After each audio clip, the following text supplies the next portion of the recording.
The following is a selected video from masterthecontent.com, where you will find an extensive video library of lectures for a variety of standardized admission tests. We offer over 600 hours of detailed video lectures for a multitude of standardized tests. Use our interactive in-lecture table of contents to find specific topics of interest. Work through numerous in-lecture examples to help you internalize concepts. To learn more, visit masterthecontent.com. Your career, our passion. So rate of formation graph. Okay, yeah. In the following reaction, which line corresponds with which gas? So let's just say our example here is at 330 kelvins and we have 2 moles of dinitrogen pentoxide decomposing to form 4 moles of nitrogen dioxide and oxygen gas. Great. Since we know that dinitrogen pentoxide here is decomposing, we see that trend of molar concentration decreasing in only one of these lines, right? So it's safe to assume then that this here would be our dinitrogen pentoxide. Moving on, we see in formulation that, we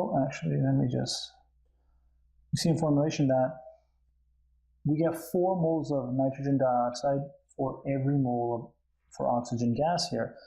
Therefore, we know that we're going to have a lot more nitrogen dioxide forming at a higher rate. And if we look at the concentrations, it's safe to assume then that here nitrogen dioxide is that line on the graph, leaving behind oxygen down here. Okay, great.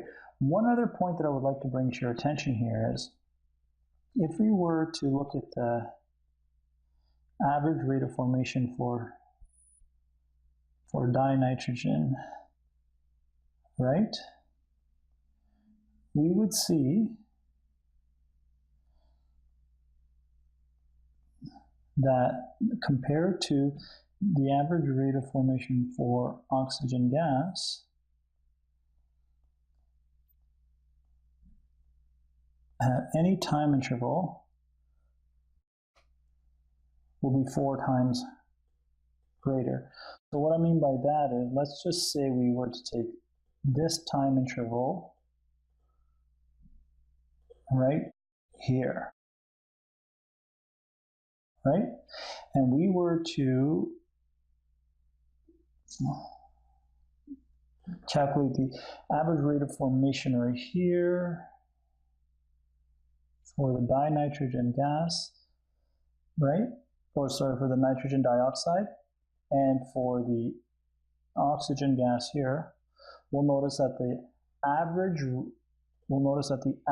rate of formation of the nitrogen dioxide gas is 4 times the average rate of formation of the oxygen gas. And that's also apparent here with our reaction.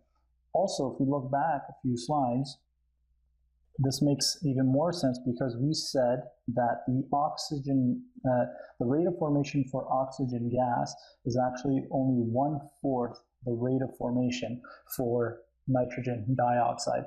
And that's what rates of reactions tell us. Okay, great. I hope that was helpful. Moving on now, let's talk about instantaneous rate of reaction.